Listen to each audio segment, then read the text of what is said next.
Hi, I'm Will Bruin, and I was just recognized as a Seattle Sounders legend. Now I get to do voice reads for the Sounder at Heart podcast network. Here we go. Come on! Hey, O'Shan! Let's go! The Seattle Sounders have done it! MLS Cup winners! Here comes Rui Diaz through the middle to crown it for Seattle! The Sounders rule the region! Seattle Sounders is campeón!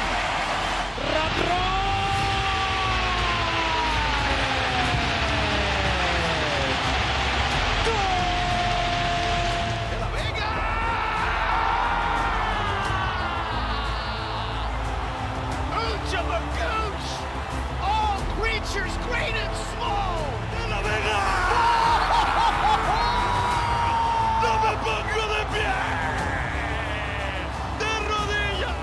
You know, what was the thought process in terms of who you decided to use and who you didn't? Ever since Sounders at Heart wrote a commentary that we didn't take Gold Cup seriously.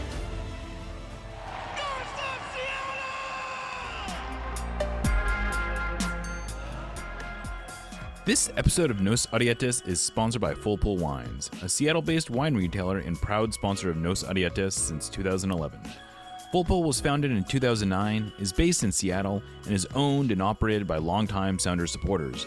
They offer the best boutique wines of the world to members of their mailing list, with special focus on their home, the Pacific Northwest.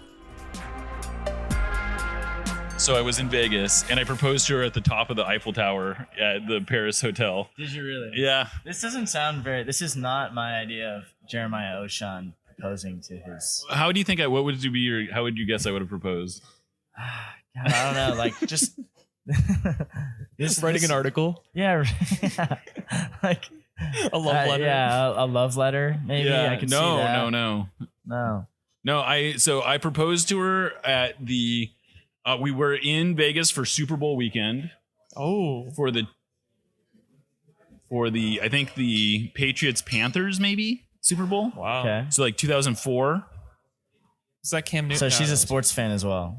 She's not a sportsman, but she enjoyed the energy of Vegas during the Super Bowl. And were you covering? Okay. No, I was there. We had done that a couple times. Have you covered a Super Bowl? I've never covered a Super Bowl. Oh well, you know, some of us have. But You have? Wow. I've never attended a Super Bowl in any capacity. And speaking of wives, I fumbled Lana Del Rey while I was there.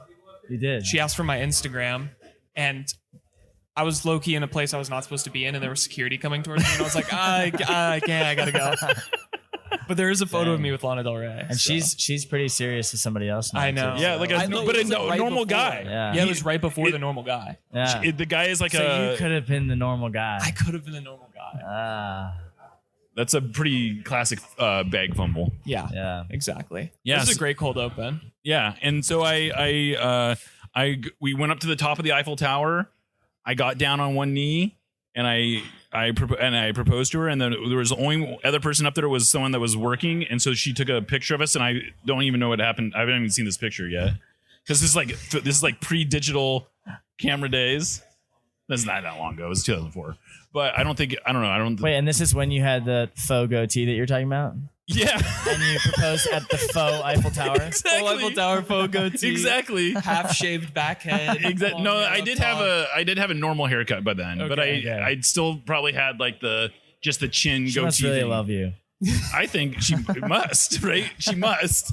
And then the second part of that story is we had like a second wedding ceremony. Like we got married at home, and we had a second wedding ceremony in Spain where we invited a bunch of friends.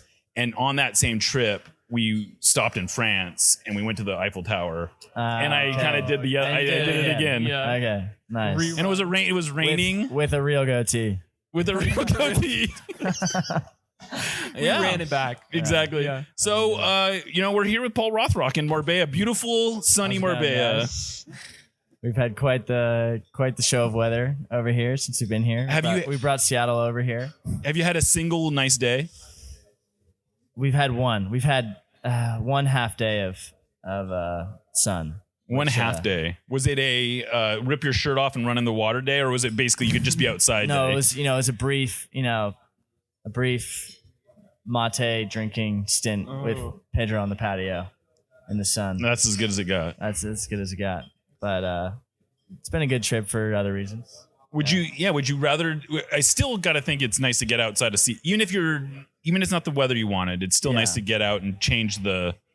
Yeah, I think so. And Portugal is cool. I've never been to Portugal. Portugal, the hotel and facilities were awesome, and yeah, it's been a lot of time inside with each other though. So I will say we're a close team at this point. What are you guys getting up to? A lot of cards, a lot of cards, different movies going on. Is there a letterbox, like a group letterbox situation? Oh, we should have that one. We don't have that yet, but that's not a bad idea. We all told embarrassing stories to each other last night. Whoa. That's a bonding. Yeah. Okay. Anything you can share for your, like, I'm not going to ask anybody. What happened in that room stays in that room. But okay, there's some good stories. I will say. Who had the best story without giving it away? There were a few that I liked. Who? Musovski had a pretty good story. I'm not going to give that away. Jordan Morris had a good story. Jordan Morris had a good. Jordan Morris does not strike me as someone who opens up and shares embarrassing stories. I can't say anything more than that. Okay, I like that. Joe Dale from UW also had a good story. I'll give him that. So much. There's a range of stories. I've done a lot of embarrassing things, so I had like a wide range of stories to choose from. But I thought my story was pretty good too. Okay. Yeah. That's great. Yeah.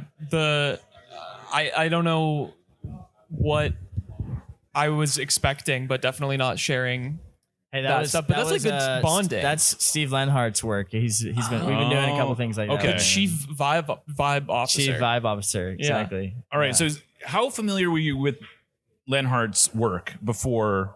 Are you familiar with the legend of Lenny? I was not.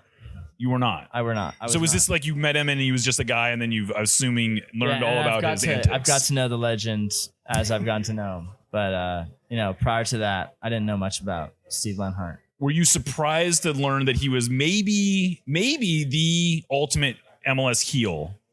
Yeah, I was. You were. I was.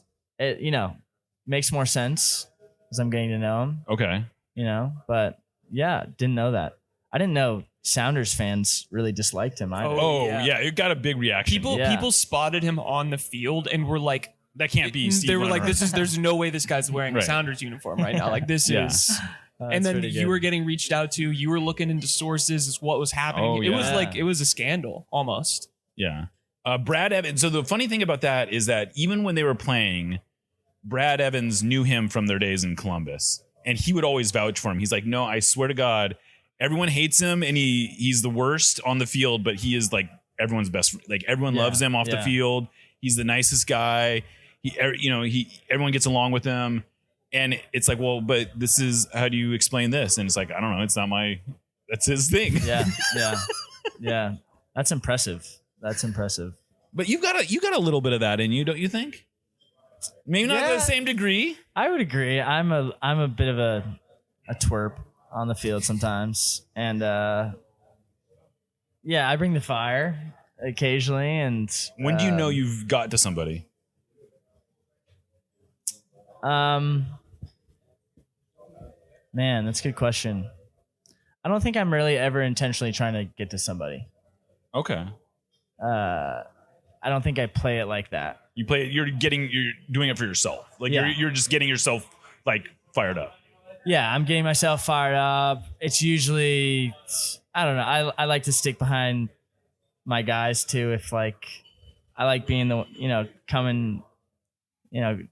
coming behind them, like having their back there in some of those moments. But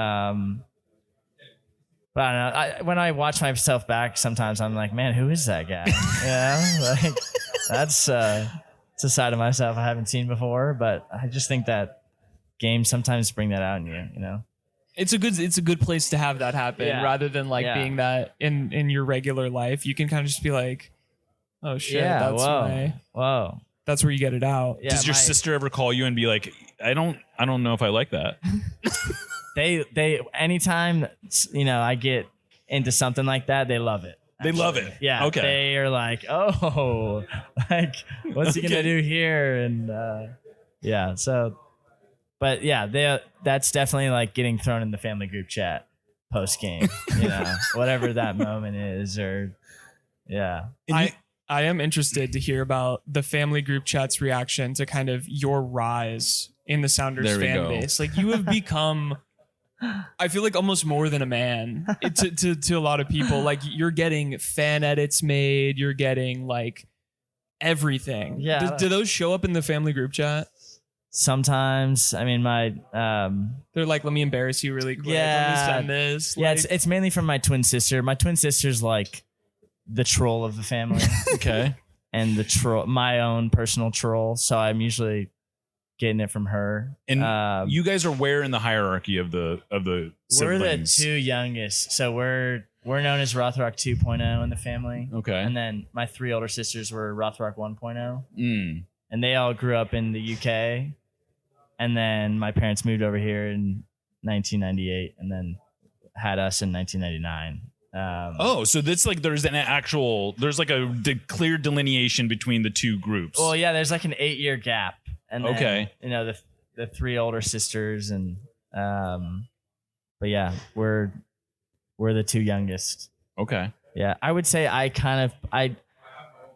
get to play both cards. Like, I act like her older brother sometimes, but then I get to play youngest child at the same time. So, so you were born first, or who was born first? I was born first. Okay, so Yeah. But you're also the only boy out of 5 siblings, so there's got to be a special. Whether it's good or bad, you're different. There's a special boy element for sure. Yes. Yeah. get away with more or get away with less? Probably both, right? Probably both. Yeah, it depends who you're talking to, but Your sisters all insist that you get away with everything. Yes. But you feel like you're held to a double standard. Yeah, it's especially if they're watching this, they would just hammer me for this. But I think I get it pretty good. Okay. Like, yeah. I think that we call the sisters the gauntlet. Mm-hmm. They've all been they all have partners now, and you have to go through the gauntlet as well. My girlfriend, now fiance, also had to go through the gauntlet of the 4 sisters. They're a scary That's got to be squad. That's got to be pretty intimidating for any new person into that group, especially 8-year gap between your next youngest. Yeah. And so how old's the oldest? The oldest is 13 years older than me. Okay. Yeah. So these are generational difference. Yeah, between, that's true. They are. Yeah, they're a slightly different generation. They're like than we are. millennials. Yeah, they're millennials. Yeah. Yeah. Sometimes when my twin and I are a little upset with them or feel like we're acting Call weird, them boomers. No, we just clock it up to them being millennials. Right? Yeah, they're just unk. Yeah, They're just unk. Sorry, exactly. bro. Exactly. They don't got TikTok. They don't got internet. Right. You know what you They don't gonna know. do? They don't know. Yeah. I want to know a little bit more about, you're talking about girlfriend, fiance. I'll lob this one up to Jeremiah because he asked this earlier, but Yeah, well, tell us about, what can you tell us about your fiance? How did you guys meet? Her name's Lucy. Okay. So we can cut the fiance thing. I think fiance is kind of a weird word anyway. It's not even English. It's like, it isn't? I don't think so. French, It's got to be maybe? French. It sounds French. Yeah, and then we don't. Yeah. Yeah. We don't go to the Eiffel Tower around here, clearly. Unless it's in Vegas. Yeah. Yeah. Lucy, she's awesome. I'd said to you guys, she was like one of those girls I met and just kind of knew right away. The story goes, we actually met a few times prior to meeting later on as adults. And I think the timing it was all about the timing. But the first time we met was at Bumbershoot, a true Seattle love story. There you go. 2016. Who are the headliners in this Bumbershoot? I'm pretty sure it was the J. Cole year. We can fact check that. Yeah. We can fact check that. I think it was like J. Cole. I had been to 2 or 3 around that time, but maybe it was the Kendrick year. Maybe that was this. I think it was Kendrick Lamar year. Macklemore might have been there where he was like throwing Dick's Burgers into the crowd. Yeah, we met there. Day 1, things are looking pretty good. Day 2, I'm like, this could go somewhere. Day 3, silent treatment from her. Like, and then I'm analyzing, the way I was acting at J. Cole and, whatever else, like what I could have done better, and felt like a lost cause for a sec. So fast forward 3 years later, Sasquatch Music Festival at the Gorge. Wow. Ooh. It was Macklemore and Death Cab for a Cutie. Death Cab for Cutie. Was headlining. That year. That's a Okay. good. And Ryan Lewis. Let's not forget Ryan Lewis. Right. That was the Ryan Lewis years. Yeah. It was. Great album. Yeah. So, anyways, Sasquatch meet again, and same thing happens. Is it the same group of friends? For the most, yeah, it's kind of similar. Okay. But we kind of run into each other again, like, wow, this is funny, and same thing happens. Day 1, day 2, things are moving somewhere, and then day 3, she wanted nothing to do with me, and third time's the charm, I guess. So how did you meet her the third time? Third time, I met her at a really bad bar in Fremont. No disrespect to the owners of this bar, but personally, I think it's a bad bar. It's not my type of bar. LTD. I was going to guess LTD. I was 100% going to guess LTD. Yeah, that seems about right. I have a good LTD story if we ever want to hear it. Okay. And yeah, we met there, and just timing was a lot better, and started dating really soon after that. And Did you tell her, you've blown me off twice? yeah, actually there was one moment where, she's leaving for the night, and I, asked for her number, and she's like, pretty sure you still have it in your phone. Because I have a couple messages from you that are left on red. Yeah, exactly. I'm like, oh, God. Yeah. But shout out to Jackson Reagan. He was actually the Jackson and Andrew were the guys who dragged me to come out that night. Nice. And I did not want to go, and that's when I met Lucy. So there's that story. And it was a love story from there. Yeah, from there it's been smooth sailing. Okay. It's been awesome. So yeah. That is a Seattle love story. That is a Seattle. Yeah. That's a very, and she's a Seattle girl. Seattle girl, Roosevelt High School, Eckstein Middle School, even Eckstein Middle School. Yeah. that's a good one. Is it Eckstein or Eckstein? I think it's Eckstein. Okay. I haven't heard Eckstein. Okay. You sound like you're from the Bay Area. Well, I had my kids were going to preschool up in that area, and Okay. I would hear it both ways, and I would always It's the transplants, man. Yeah, It's the that's a good. transplants. I mean, that was a fair dig. Yeah. I can't even claim real Seattle. I'm from Snoqualmie. Come on. Oh, now. that's fair. I I mean, So Snoqualmie's cool. you can brag on the east side. It's okay. Okay, so when you meet somebody out and they say they're from Seattle and they say, "Oh, I'm from Bellevue. I'm from Bellevue," do you go, why were you lying earlier? Yeah, I think I don't know if that's Seattle. I mean, you can be a Sounder from Bellevue, but I don't think you're. No. That's As not someone Seattle. from the east if you have to side, cross the bridge, Yeah, come on. yeah.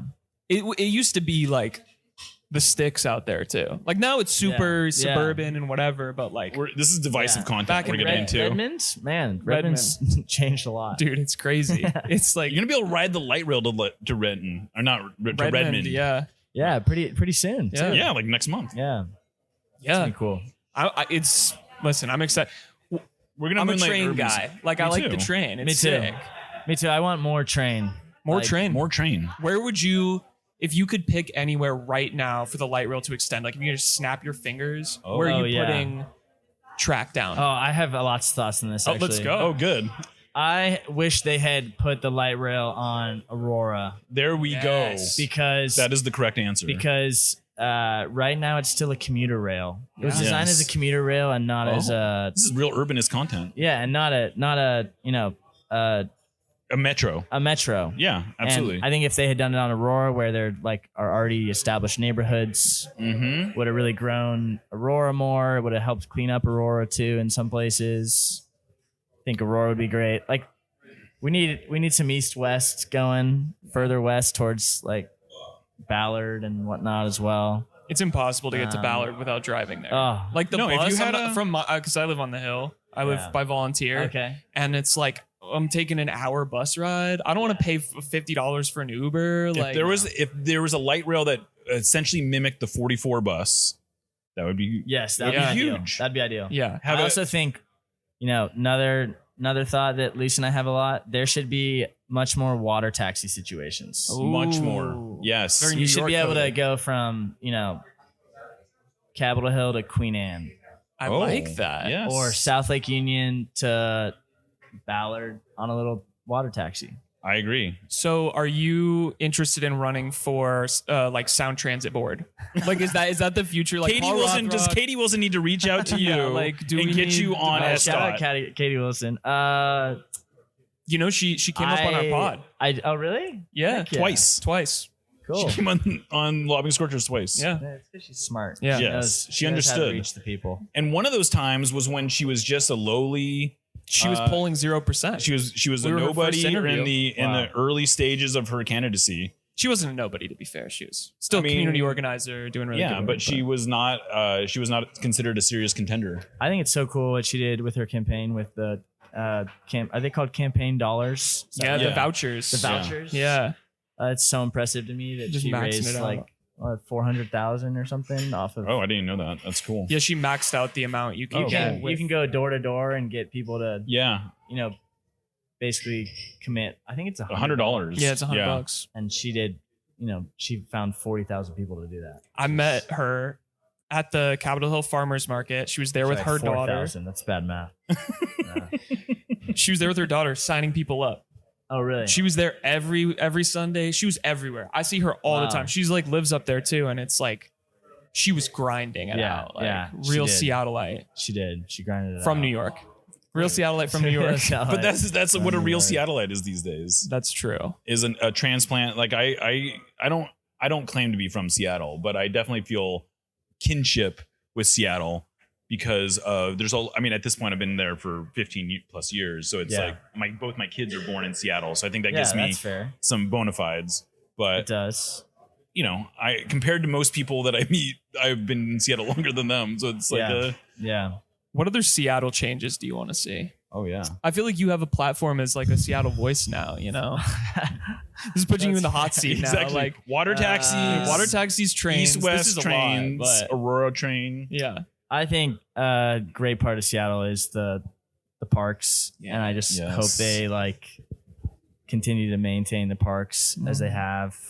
I've been living really close to Schmitz Creek in West Seattle. That's an amazing park.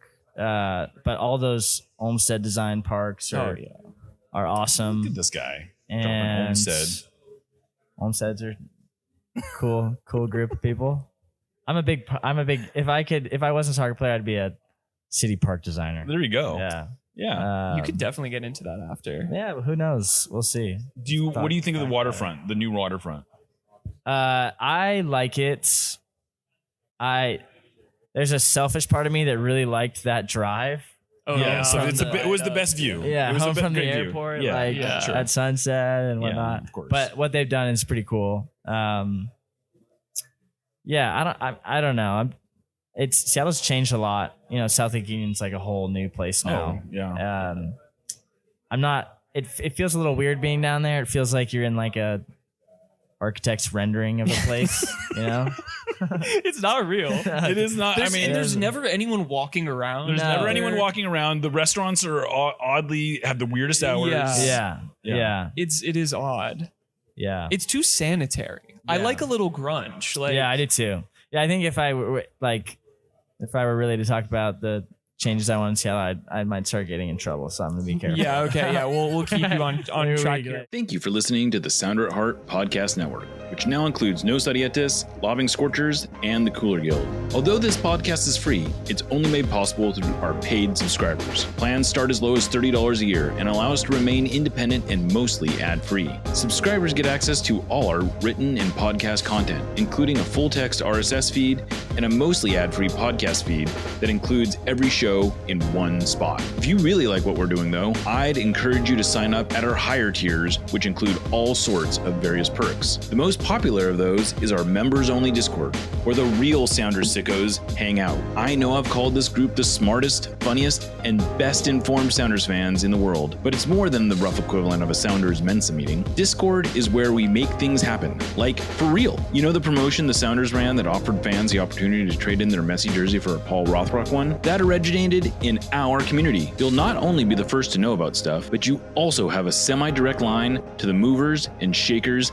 at the Sounders organization. If you want to be one of the totally normal people who occupy the Sounder at Heart Discord, just become a supporter of Sounder at Heart. Anyway, thanks for listening, and go Durs. Nos Arietes, admittedly, is not exactly known for our spicy takes, but that doesn't mean we want our food to be mild. Spice up your life with Haxon Ferments. Handcrafted in Georgetown and made with the best local ingredients from across the Pacific Northwest, they specialize in unique small batch fermented hot sauces and vinegars. Haxon Ferments brings bold flavors and natural fermentation together for something truly special. Whether you're a heat seeker or just looking to elevate your cooking, you'll find something you love at haxonferments.com. That's HAXANFERMENTS.com. And right now, if you use the code Sounder at Heart, that's all one word, at checkout, you will get a free hot sauce with your order. Again, go to haxonferments.com, use the code Sounder at Heart at checkout for a free hot sauce with your order. Haxon Ferments is a proud sponsor of the Sounder at Heart podcast network. Let's turn the Seattle train to Safeco Field, Yes. aka T-Mobile, whatever. What is it? T-Mobile Park. T-Mobile Park. I heard you talk a lot about behind the scenes, how excited you were to see the Mariners in the playoffs. Yes. You did the celebration, which went crazy viral, which was cool. How was watching the Mariners play and get so close? Like, I just want to know like where you were feeling through all of that. Oh, dude, it was awesome. I mean, this last year, I was just talking to somebody about this. This might be the best year of Seattle sports. I don't even know what would be a close set. I mean, you got the Seahawks in the Super Bowl. Mm-hmm. You guys won a trophy in front of 70,000 people against Messi. And the Mariners get the Barca Boys. Mariners get to the ALCS. UW wins the men's soccer title. Mm-hmm. Storm almost pulled off a crazy upset in the playoffs. The Kraken are good too, right? No? Okay. Kraken haven't been great right now. No, they're not great, but shout out to the Kraken kid. Yeah. They all watch. They love us. Going back to the Mariners, cool connection was Dan Wilson was my Little League coach. Oh, come on. Yeah. So that's about as Seattle as it gets. Yeah. But his son, Eli, and I were best friends on our Pony League baseball team. And, we did a little all-star team a couple years there too, where Dan was the coach there. But yeah, then seeing him take over the Mariners and do what they did was just especially cool. And I grew up going to Mariners games where they sucked. Oh, and yeah.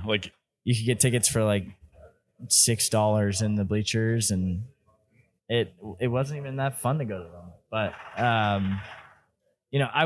luckily I had a brief stint where they were kind of good, and I think it was 04. Yeah. I was pretty young, where we had a good team. We had Edgar and Brett Boone and Ichiro, and but yeah, that was sweet. And then the Seahawks too, and they're a cool team. They're a fun such team. a fun team to support. Everything I watch about them and all the interviews I see, I like what they're saying about each other. I like how, they talk about their quarterback and how they all rally behind each other. Coach is dope. It is kind of crazy how that whole team just kind of flipped over in the last 3 seasons, you know? Yeah. Different quarterback. The only person who's really stayed there is the GM. Mm-hmm. Completely changed back to that like philosophy that won them their first Super Bowl. And now you get to play against the Patriots in the Super Bowl for revenge, and everyone thinks you're going to blow them out. Yeah. What do you think? What do you think is going to happen? I think it's going to be a closer game than people are saying, but I don't know. I'm scared too. Yeah. That loss for me was like so hard still to this day. So how, when do you guys get back? We get back the 6th. So you're going to get back the day before? We get back the day before. So you're going to be jet lagged watching the Super Bowl. Yeah, it's going to be a couch day. Yeah. Is there going to be a gathering of Sounders fan or Sounder players to watch the game? Are you watching with anyone? You know, I think we're all going to take some time away from each other. You had a lot of time together. Yeah. You're like, no one contact me. Right. Yeah. But yeah, I'm going to have to try and convince Lucy to watch it because she's not really a football fan. Never has been. Actually, neither am I. I don't watch a whole lot of football. I root for the Seahawks, but yeah. Will she go to your games? Will she watch soccer? She watches. That's the only sport she really likes is soccer. So it worked out. That does work out. Yeah.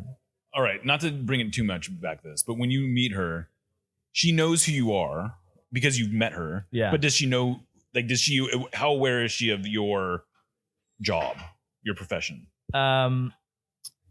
She's somewhat aware. Her dad's actually like a avid Sounders fan and Sounder at Heart subscriber. Oh, let's go.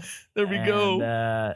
So he was like, oh yeah, like, you know, this was in 2023 we met each other. Right. So, you know, I was in a different place. You're starting on arc. the team. Yeah. Yeah. And he's like, oh yeah, I know that guy. You know, he was like, Lucy had mentioned that we were going on a date with each other. He's like, he scored against Houston.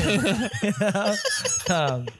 So yeah, he's awesome as well. But she has never really cared for any of that stuff particularly. Okay. I mean, obviously it's been a fun thing to be a part of together, but she likes to stay out of the spotlight and respect that. Yeah. It is, that meteoric rise is crazy. Like, do you get recognized quite a bit now? Only when you're being interviewed by Sounder Heart in random places. Yeah, I think in Seattle it's like mostly, I think it's still a nice balance. Like people who do say hi, I appreciate what they say. They usually say nice things, and you know, I still feel like I can live a pretty normal life. Yeah, and that's a good place to be. You're still doing your own grocery shopping. Still doing my own grocery shopping. Well, even Messi does. He goes to Publix. That's right. Yeah, or at least that one time. Yeah, that one time he went. Yeah. But no, it's it's been that's been funny. There's been a bit of an uptick in that, but has it been awkward? Have you had any awkward situations like that yet, where you just wish sitting there going, "How do I get out of it?" That must happen for sure. People are weird. People are weird. People are weird. You're sitting next to two of them. Yeah. Two definite weirdos. I'm weird too. But I would say for the most part, especially in Seattle, like that doesn't happen. You get the occasional, and you know, one thing I've been doing sometimes is pretending like I'm not him, and I'm actually, people just keep asking me that, but I'm his doppelganger, and that's kind of a funny bit to that's play. That's a good bit, yeah. But you're giving away the bit now, though. Yeah, that's true. Yeah. If you run into somebody who says they're not Paul Rothrock, you know who it is. Yeah. Not starting a new Instagram account, not Paul Rothrock. Yeah. Like, yeah, that's pretty good. Oh my God. I will ask, did you know the lore of Lobbing Scorchers, the first episode? I knew that there were two guys or so who were really shouting my praises, and you know, I do think I need to take the time to. I think you've been, you know, you've played a part in all wow, of this. Look at so, that! Oh my God, I gotta say thank you. But yeah, I think like at first, you know, my my family thought it was hilarious. Like, how do these guys even know who this kid is? And they knew about Lobbing Scorchers. So we know. Shout out. They knew. But yeah, it's turned into. I mean, that was kind of you guys' first big call, and you nailed it. Yeah, I know we peaked right away. Really like early. we really peaked on it, but like we always say we're like that was it. That was it. We got it one right. Like we can ride that coattail till the end of time, till the end of whatever. You keep giving it. You keep reminding people. You are able to keep reminding people, being like, we were there first. We were there first. Dude, I feel some loyalty to you guys to keep proving as well. There you go. Good. No. You heard it here first. Paul Rothrock is actually doing it for Lobbing Scorchers, and we are also doing it for Paul. Like exactly. It's a symbiotic relationship. It is. Yeah, we're like the little guys that like swim with the whale. And right. Just you're the orca and we're the. I'm the orca. Yeah. Wow, that's a real compliment. Especially for a Seattle kid. Exactly. Yeah.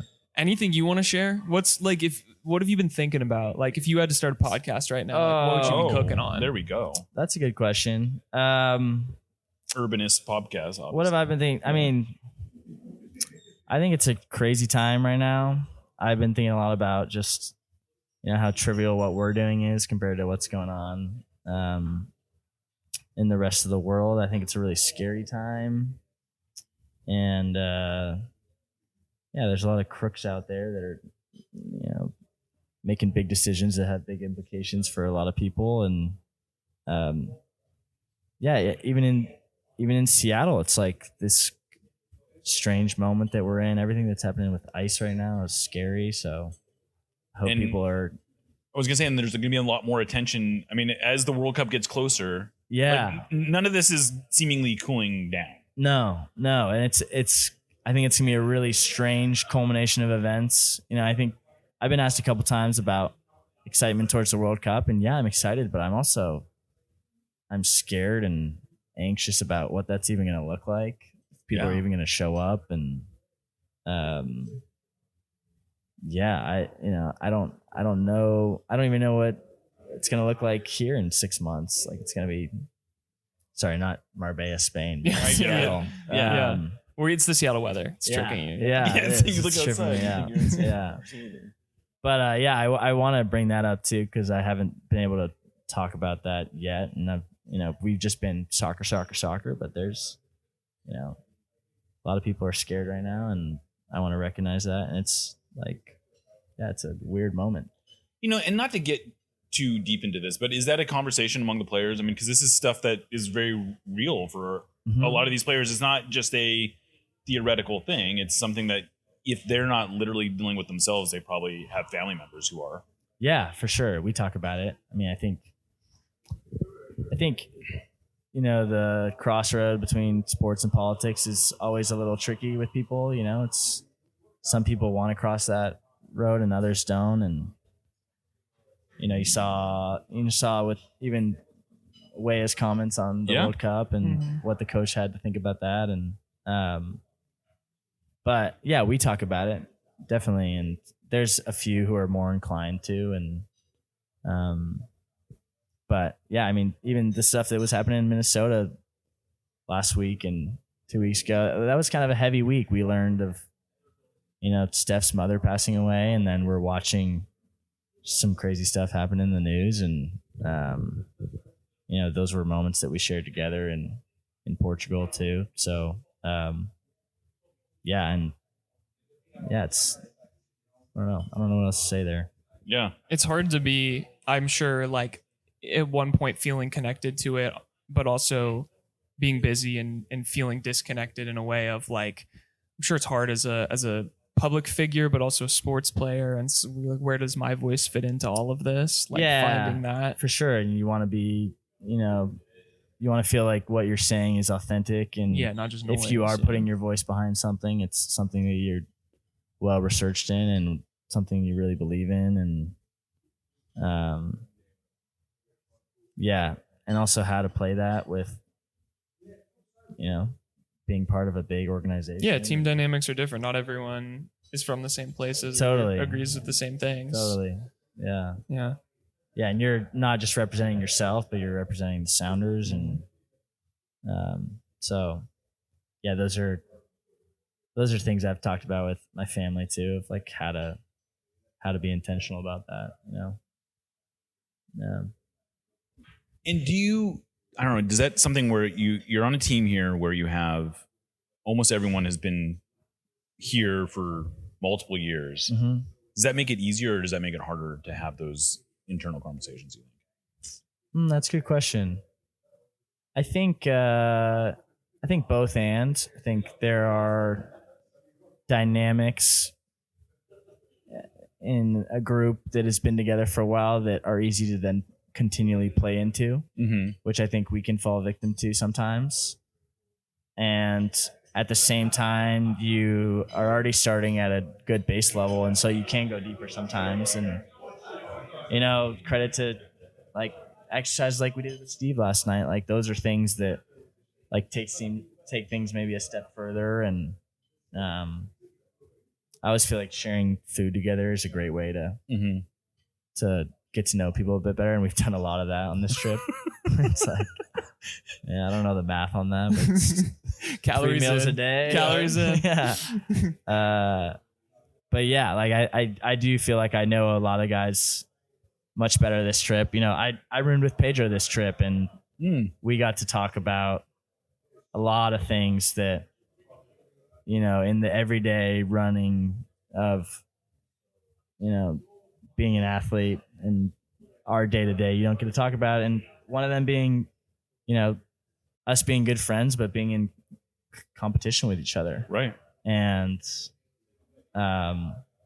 just like, you know, just talking back through different moments of 2025 that coincided with, you know, some highs for him and some lows for me, and some lows for me and some highs for him, and vice versa, and how to still be able to celebrate each other in those moments. And like athletics are weird in that way, and that you're, you know, even in practice, you're like, you get 3 reps on the left wing, and then you're actively switching with somebody else to then go and get the next 3 reps. Like that's a weird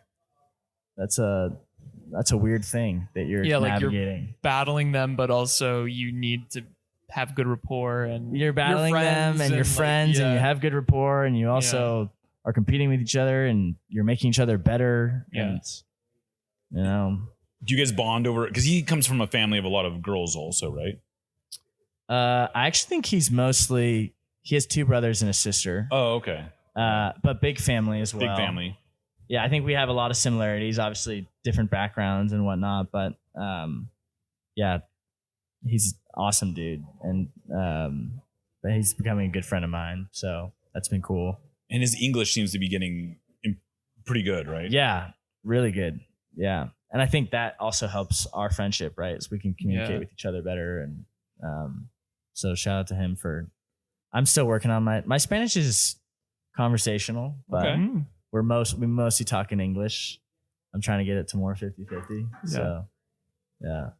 I'm interested, you know, obviously big off season for you. Chose to come back to Seattle. That rocks for us personally. Yeah. For me too. For you too. I think I think people would probably be interested to know. I know you've talked about it with Jeremiah a lot, but maybe just a little bit of what that process is like as a player, like divorced from the like specifics of it, but just like the feeling and emotion, especially as, you know, it's your hometown club. It's your hometown. Like you have roots here, like all of that stuff, you know? Yeah. It's it's not an easy process to go through. I think I felt like I took a few university courses and some different things of, you know, negotiation and, like how to carry yourself in different settings, and how to make decisions. You know, it was the first decision I had made up to this point that had, you know, years of implications, you know, 5-10 years down the line, and also the first big decision I made with a partner too. So, but yeah, I think, you know, it's tricky because you're wanting to look out for yourself, and everyone's telling you to look out for yourself and your best interests, but that's colliding with, what the club's best interest is. And then you're also pairing that with, holding your cards close and,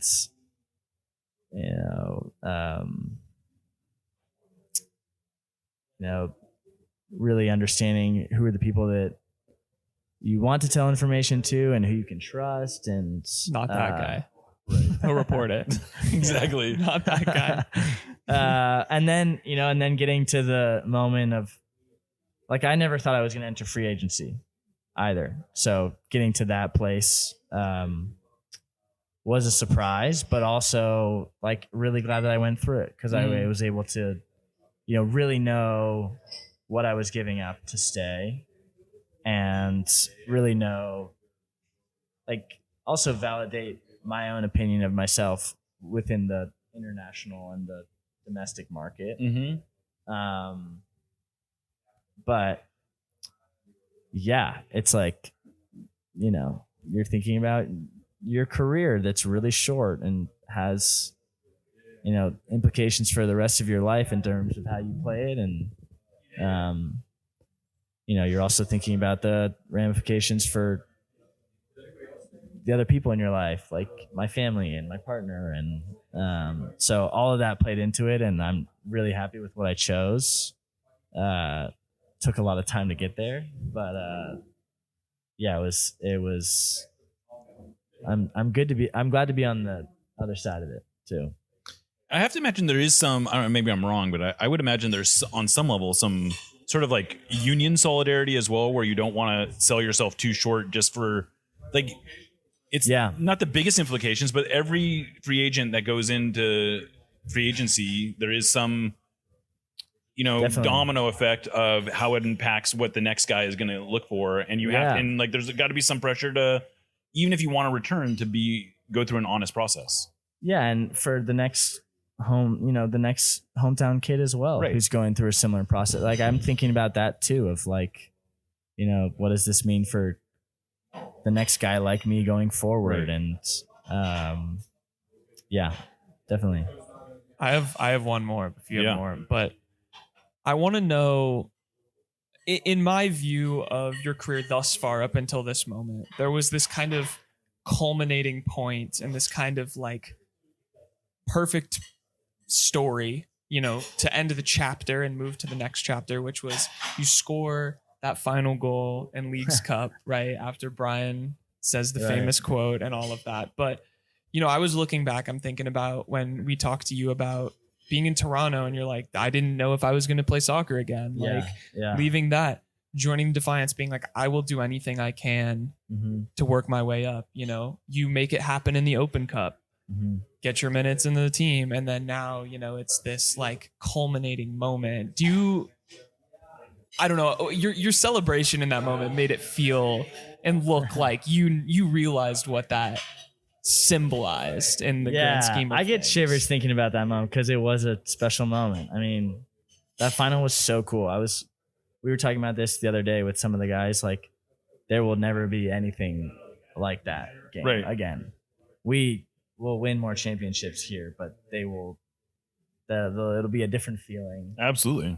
It's a different moment. And, to beat Messi and his buddies with a bunch of Seattle kids and a Seattle coach in front of 70,000 fans, in front of 70,000 in the summer at home. I mean, it's the end of the movie, and to beat him thoroughly, and then to have the antics that followed, and it was awesome.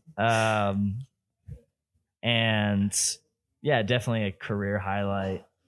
Just like the actual feeling of like, that moment right there when it was just like game over.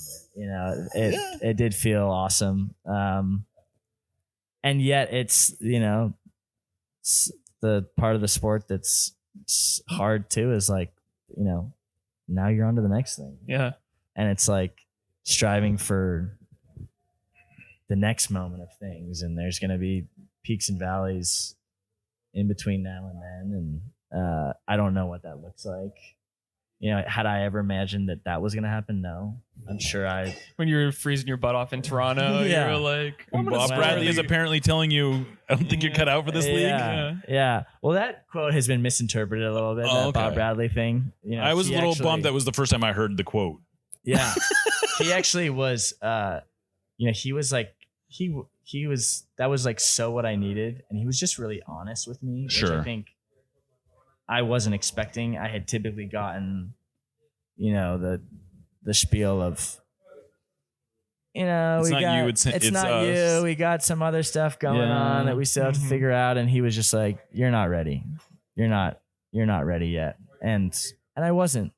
And I don't know if I'm not sitting here with you guys right now if I hadn't had my Toronto experience. Yeah. And that was, there were some dark moments there for sure. I was definitely thinking about, quitting on different occasions. I had multiple conversations with my family and my sisters where they were telling me to, there's never a right time to hang up the boots and I don't know what was like driving me in that moment to keep doing it, but I just felt like the warm embrace of Wade Weber's arms.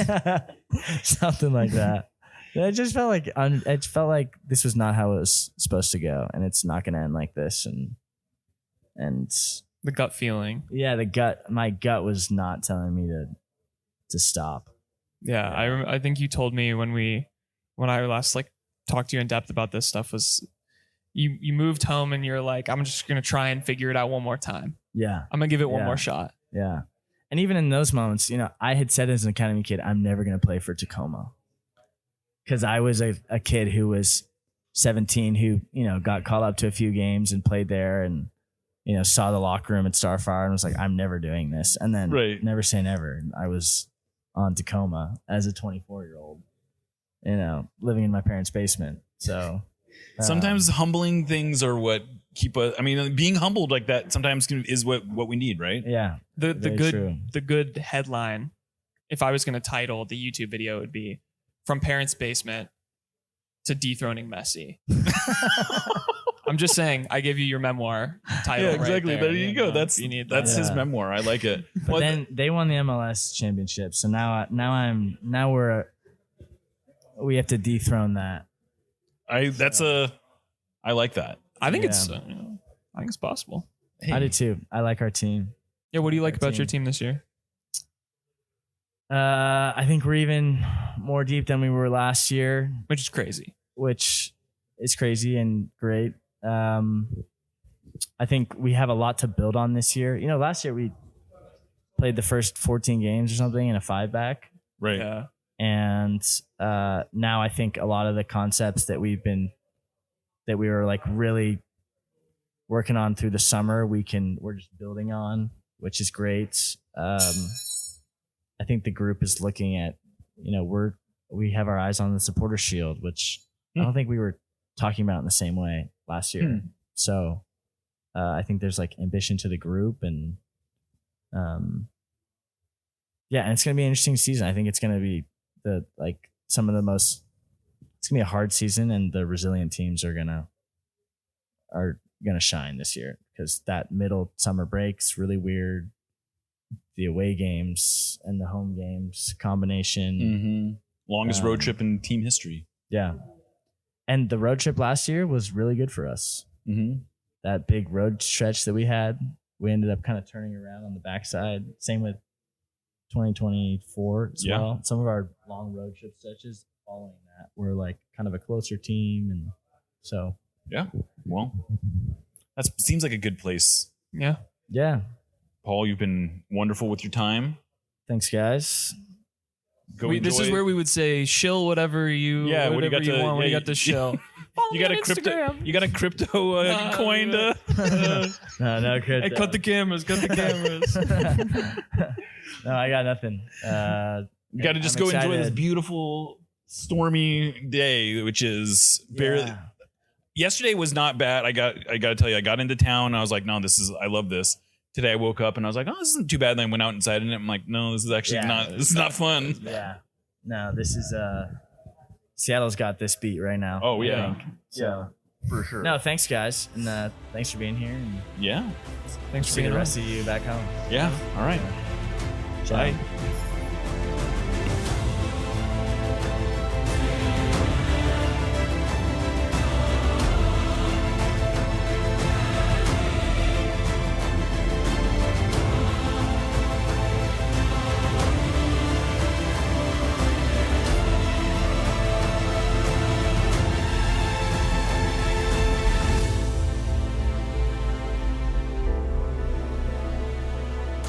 Let's go Sounders.